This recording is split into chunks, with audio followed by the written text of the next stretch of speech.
Good morning, dear students. Today we are going to continue the remaining portion of amino acid chapter.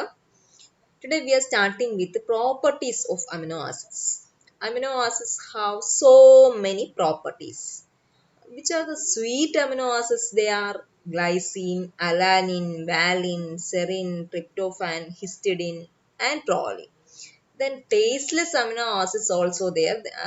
One such is leucine. Bitter amino acid for this example is isoleucine. Sodium glutamate is another amino acid. It is used as a flavoring agent. Okay, then aspartame. Aspartame is another amino acid. It is used as artificial sweetener for foods.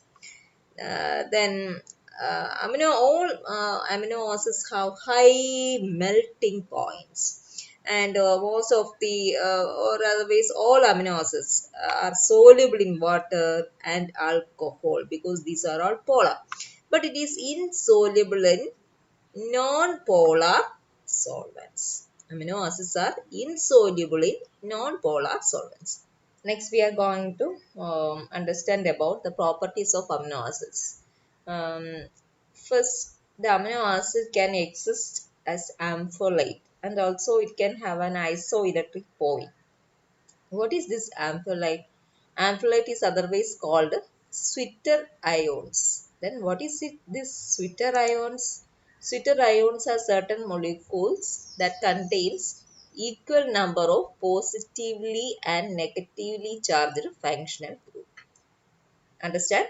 It is a molecule. Sweeter ions are certain molecule which contain equal number of positive and negatively charged functional groups. Such molecules are called sweeter ions. Then isoelectric point. What is isoelectric point or isoelectric pH? It is a particular pH. At this pH, the molecule did not carry any net charge. That is, it is neutral. Such a pH is called isoelectric point or isoelectric pH. Okay, so this amino acid can exist, can have an isoelectric point. They have isoelectric point or isoelectric pH. When an amino acid exists in at that particular pH, and that pH have certain value also.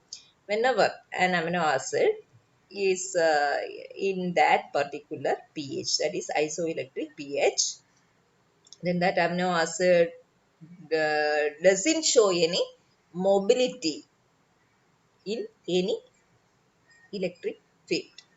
Okay, so that's another thing. If that amino acid is existing in isoelectric pH or isoelectric point, it cannot move to any direction in an electric field. And also solubility and buffering capacity. Buffering, both these property also minimum at this isoelectric point or isoelectric pH. Then this amino acids exists as both cations and anions. When it acts as cations and anions in acidic solution we know that acidic means it is negative. In acidic solution, this amino acid acts as cation. Cation means positively charged ion. And also in when it is in alkaline solution, the amino acid acts as anion that is negatively charged. It's another property. Then we need to understand about pK1 and pK2. These are the two other terms. First, I am going to explain you about pK1. Suppose this is a trough. It contains an amino acid solution which is in isoelectric point. Isoelectric point is that particular point in which that amino acid doesn't carry any type of charge. So, to such a solution, what we are going to do? We are adding HCl, hydrochloric acid, drop by drop. That means its acidity of the medium is increasing gradually.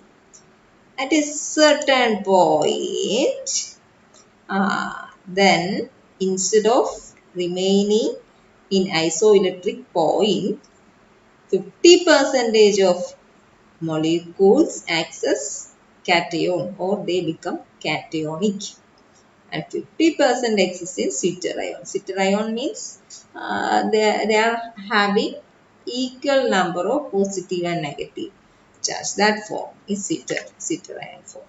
So at that point, that pH at which the amino acid attains this condition, that is 50 percentage of molecules in cation form and 50 percentage in zwitterion form. That particular pH is called pK1 with respect to COOH. Why we are taking COOH? Because we are adding acid. So we already understand that in acidic medium, amino acid, what is its tendency? Its tendency to act like a cation. And here we are adding acid. That means acidity is increasing and medium is becoming more acidic. So, amino acid from its isoelectric point condition gradually converts more and more to cationic form. Again, we are adding further more amount of HCl. And what will happen? Then more amino acid become cationic. And the solubility also as a result increases further. Okay. Next, we are going to understand about PK2. PK2 is similar to PK1 itself. The difference is that here, instead of adding acid, we are adding an alkali, NaOH. NaOH we are adding. That means we are titrating alkali against the amino acid solution. And at a particular pH, what will happen? From the isoelectric point, 50 percentage of the molecule become anionic. Anionic means it is negatively charged. And 50 percentage exists as sweeter ions. Okay, that means 50 percentage have changed from the sweeter ion form to anionic form. That pH is called pK2. Okay, so one more thing we need to understand that's pk1 we are telling with respect to the COOH group because that time we are adding the acid. pK2 we are talking with respect to the NH2 group why? Because we are adding alkali or yes, alkali this time. So that's why pK2 is with respect to the NH2 group. So I think what is pK1, what is pK2 is very clear to you. And in this table you can see the pK1 value and pK2 value with respect to each amino acids. Okay, so there is one equation is there to find the isoelectric pH. Isoelectric pH, we know that at this pH, there will be no positive or negative charge for that amino acid. So there is one equation for finding the isoelectric pH. Here we are going to find the isoelectric pH for monocarboxylic acid. Means monocarboxylic acid. Monoamino means one amino group is there, one carboxylic acid is there. So that's the equation. Pl is equal to pK1. pK1 with respect to the acidic group means carboxyl group, and pK2 with respect to the amino group, pK2 divided by 2. Uh, and if we consider, if we calculate this value for glycine, it become in this table. You can see that pK1 value is 2.4 plus pK2 value is 9.2. 2.4 plus 9.8 divided by 2 is equal to 6.1. 6.1 is the pH at which this glycine exists in isoelectric point or isoelectric pH, or isoelectric pH of glycine is 6.1. Okay.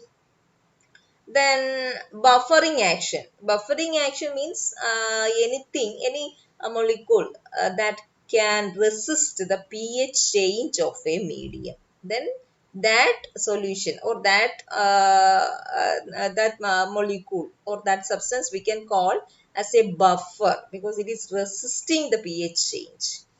So that buffering action for a particular amino acid is maximum at what point? It may be at pK1 or at pK2, and it is minimum at PL. That means isoelectric pH.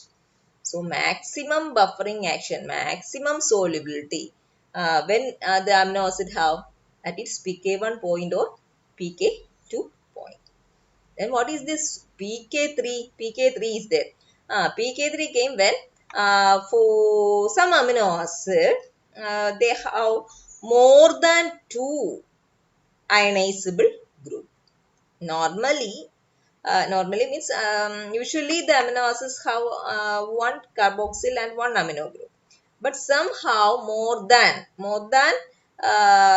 these two ionizable group. For this for example, we can take aspartic acid case. This is the structure of aspartic acid. Look here, one COH is there, one more COH is there, and one amino group is there. So total 1, 2, 3, three ionizable group is there. So for this type of molecule, the pK value is there with respect to this additional COH group also. That value is the pK3.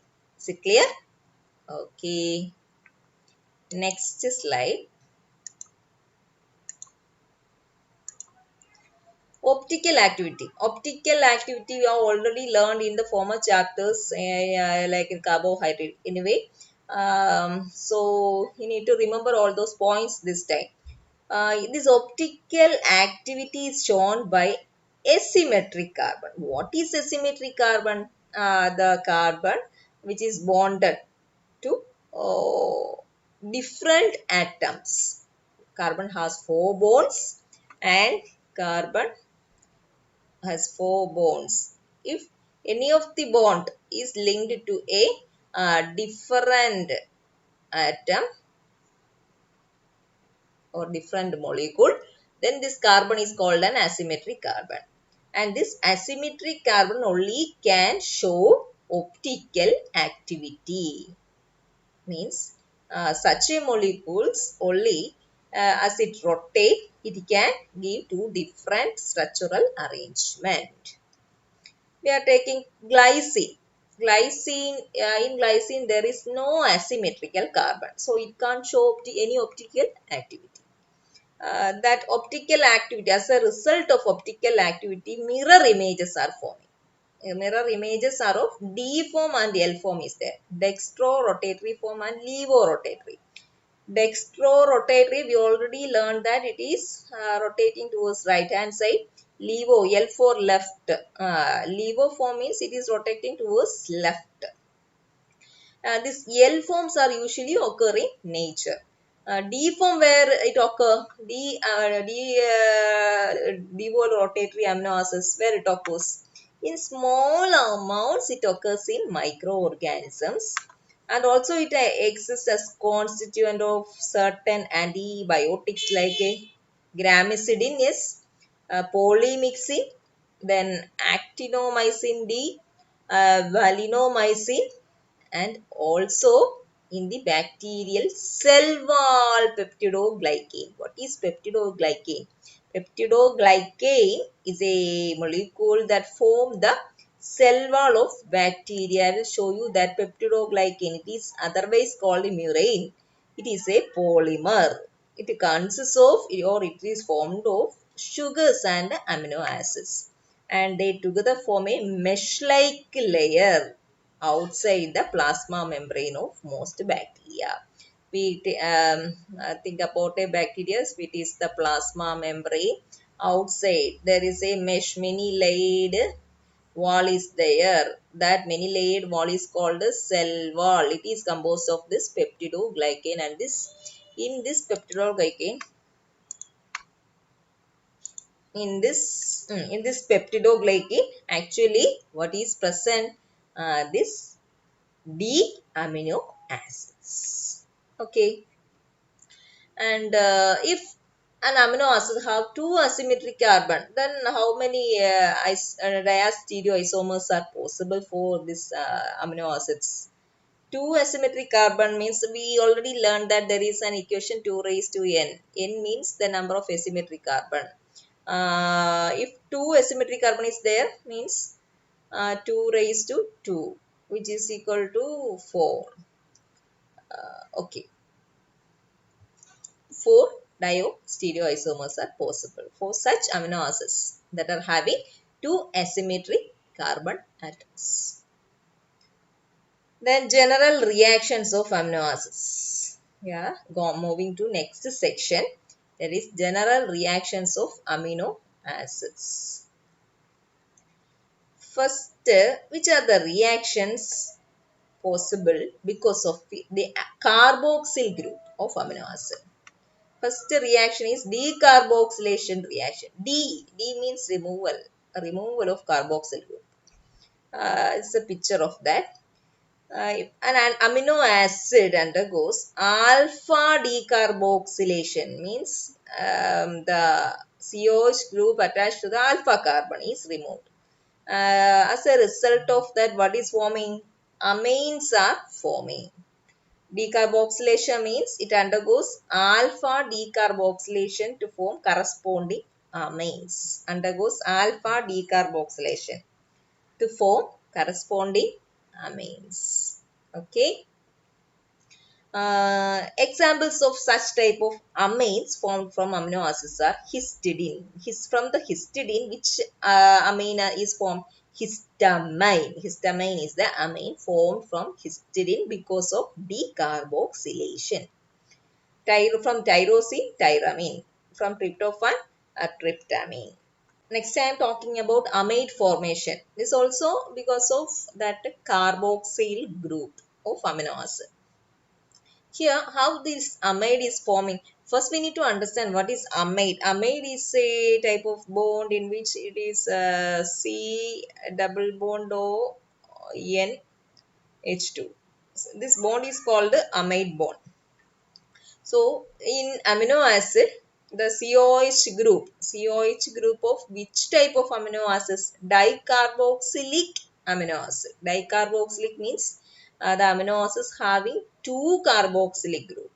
In such amino acids, the COH group other than the COH group attached to the alpha carbon.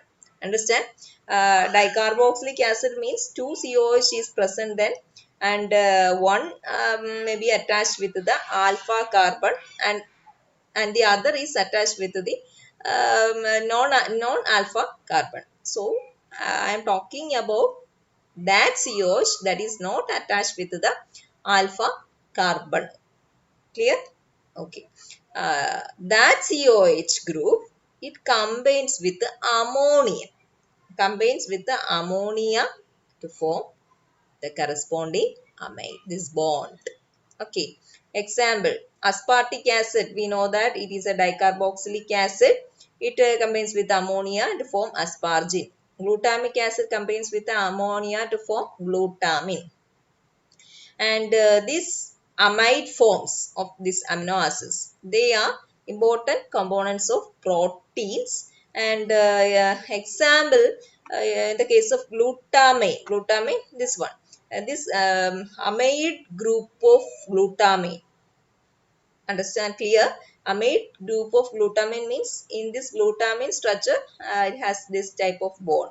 That group, that amide group, serves as a source of nitrogen for nucleic acid synthesis. That is another significance and importance. Okay, clear? Next, I am going to explain you about the reactions due to amino group. So, reactions due to carboxyl group is over. The first reaction is transamination reaction. This reaction means if we consider an amino acid, the alpha amino group means the amino group attached to the alpha carbon. It is transferring to the alpha keto group of another alpha keto acid. Understand? And as a result, what will form? This alpha keto acid become another new amino acid, corresponding amino acid, and the first amino acid get converted itself to a new alpha keto acid. Okay, this one alpha keto acid, and this is the new amino acid formed from this alpha keto acid. Clear? Once more, this is the amino acid. From this amino acid, the amino group is transferring to an alpha keto acid, and as a result, this alpha keto acid is converted to an amino acid, and this amino acid get converted to a alpha keto acid. That is transamination. Clear? Next, what is the significance of this transamination? Important reactions in the body for the interconversion of amino acids. That is transamination. Clear? What is the significance of transamination? This transamination is an important reaction in the body. For what? For interconversion of amino acids. Interconversion in between amino acid is converting one another, one form from one form to another form. That interconversion is happen because of this transamination reaction, and also for the synthesis of non-essential amino acids in the body. For that also transamination is an important process. There's a significance. Next, another reaction because of the amino group is oxidative deamination. Oxidative deamination. Oxidation means addition of oxygen, removal of hydrogen. First, we can go and understand what is oxidative deamination. Alpha amino group, it's very clear. It is removed from the amino acid to form its corresponding keto acid and ammonia. Clear? Alpha amino acid from the alpha amino acid, that amino group is removing. As a result, what will form out of that? A keto acid and ammonia. I will show you that. Oxidative deamination. This is glutamic acids and amino acid. Alpha amino group, we can see here reaction with the water. NAD is coming. H here, H in split form, in what way we can write? In split way, H to O. Okay. Then NAD, this NAD combines with the one H to form NADH. Okay, one H gone, then only one H left. That H combines with this NH2 and remove, then become ammonia, and as it is removed, this oxygen goes and combine this position to form next keto group, to form an alpha ketoglutaric acid from this glutamic acid. Clear? This oxidative deamination. This reaction is mainly happening with respect to the amino group. Okay. Next, formation of carbamino compound. This is familiar. Familiar to you. Where this reaction is familiar, you think? In respiration, in physiology, in your UG classes, you have heard about this reaction in this or the significance of this reaction. How this carbamino compound is forming? It is forming by the addition of carbon dioxide to the alpha amino group of amino acid. Alpha amino acid. C is missing here. Acids. Okay. Um, what is happening here? An amino acid is there. Amino acid like, for example, COH simply and NH2. Simple amino acid. The a carbon dioxide is adding to the alpha amino group of amino acid. As a result, what is forming? A carbamino compound. Carbamino compound is forming. Where we see such type of reaction in physiology in respiration. So that is the significance. This reaction, this mechanism is found in the transport of carbon dioxide from tissue to the lungs by hemoglobin. We know that hemoglobin is a protein, means it is composed of different amino acids, and one of the amino acids, its amino to its one of the amino acids amino group bind that carbon dioxide that is taken up by the hemoglobin. Clear? I am explaining how the carbon dioxide transport is happening through this reaction, this carbamino compound forming reaction. How it is forming? Carbon dioxide is coming and bind with the hemoglobin. We know hemoglobin is a protein. As it is protein, it is composed of many amino acids. And that bounded carbon dioxide is added to the amino group of any of the amino acid of the hemoglobin, and that way that hemoglobin become carbamino hemoglobin. Now I think that you remember this name in carbon dioxide transport in your physiology chapter. Okay, I'm just telling about that significance of this reaction. You don't need to write all these points here. Only need to mention this one. What is the significance of this reaction, formation of carbamino compound? It is a important mechanism for the transport of carbon dioxide from tissues to the lungs by hemoglobin. Next, reactions due to side chains. Side chains also there. We know that amino acids, many side chains also there. There are some reactions are possible out of these side chains. Those reactions we are going to see now. One is transmethylation. In methionine is an amino acid. When it get activated, what happens? The methyl group of this methionine is transferred to another acceptor, and as a result that acceptor gets methylated. Okay.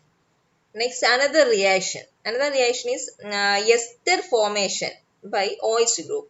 If the additional the side chain is a hydroxyl group, then an ester is possible to form out of that amino acid.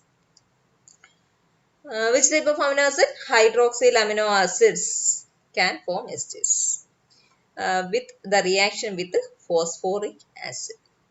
Hydroxyl amino acid, when it reacts with the phosphoric acid, it can form esters. Esters, what means esters?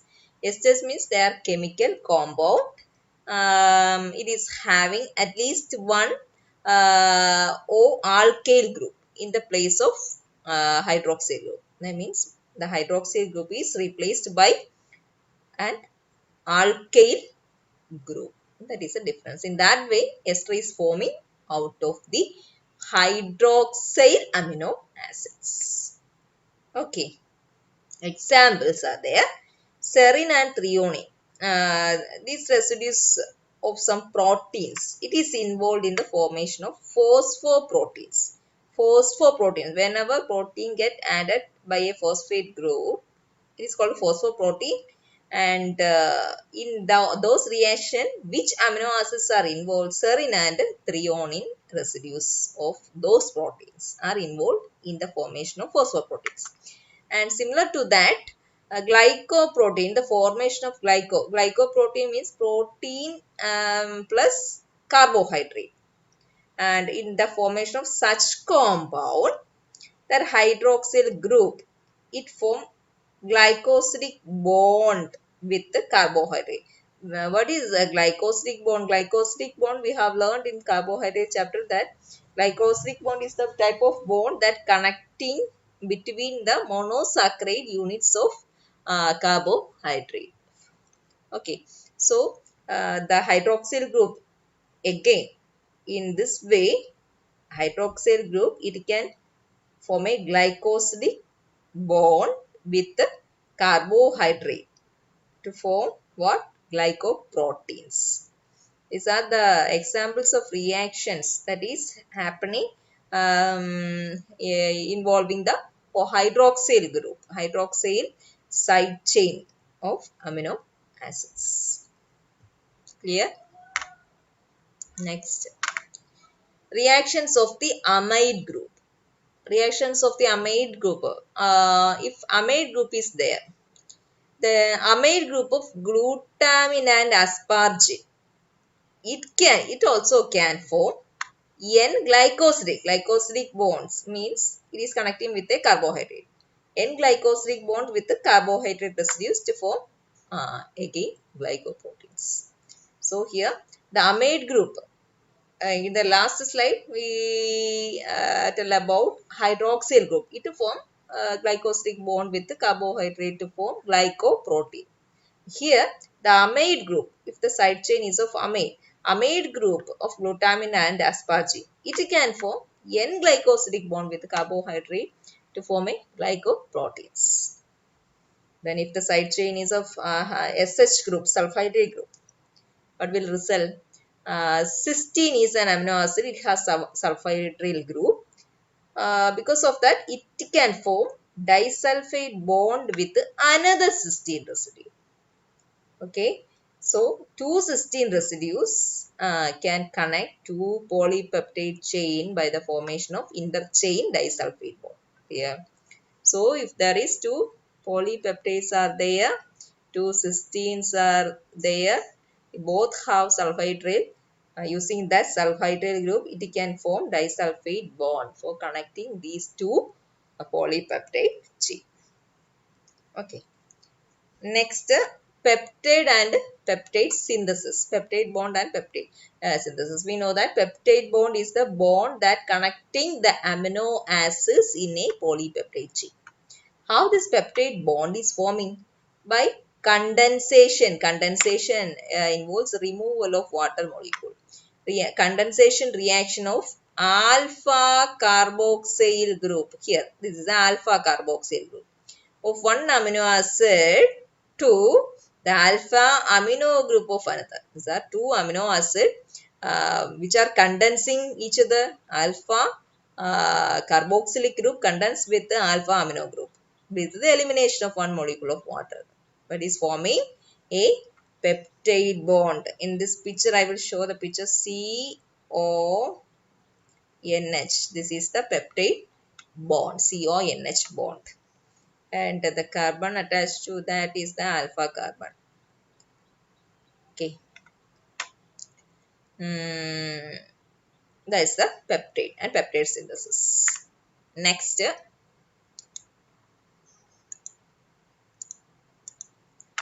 types of peptide bonds. This protein, first I am telling one point that these proteins are formed by the polymerization of amino acid through peptide bonds. Different types of peptides means dipeptides are there, tripeptides are there, polypeptide. Dipeptide means 2 amino acids are combined. Tripeptide means 3 amino acids combined. 3 amino acid, and in that way different types of peptides exist there till 9 amino acid with 9 amino acid. Then after that the name is changing. After 9 amino acid, that means from 10 to 50, those those amino acid chain formed of 10 to 50 amino acid are called a polypeptide. When that chain is called a polypeptide, if it contain 10 to 50 amino acid, then it is called polypeptide. Then when it become protein, when a polypeptide with more than 50 amino acid, then it is called a polypeptide. Okay. Next, I am going to talk about the diversity in proteins. Take the case of a tripeptide. Tripeptide, we know that it has three amino acids. Three amino acids linked through peptide bond. And in the body, for the synthesis of different types of protein, we have 20 amino acids, 20 different types of amino acids. So for creating different varieties of tripeptide using this 20 amino acids, uh, how many chances is possible? For that, we can have an equation 20 raised to 3. 20 raised to 3, what is it is 8,000. 8,000 different tripeptides can be formed using this 20 amino acid in different combinations. That much chance is there. That much diversity we can create out of this 20 amino acids for the case of a tripeptide. Then what will be the case of a simple protein? It is with 100 amino acid. Then the equation will become 20 raised to 100. Then think what a big digit it is. Wow, a huge number. That much different variety of this protein, this simple protein is possible to develop. So that means uh, it's not a limitation. Our body have only 20 amino acids. It's not a limitation. Using this, the body can develop many thousand, many not even thousand, more than that. Many varieties of proteins is possible to form. There is a diversity in proteins. Okay, with this we finish today's section and class. Thank you.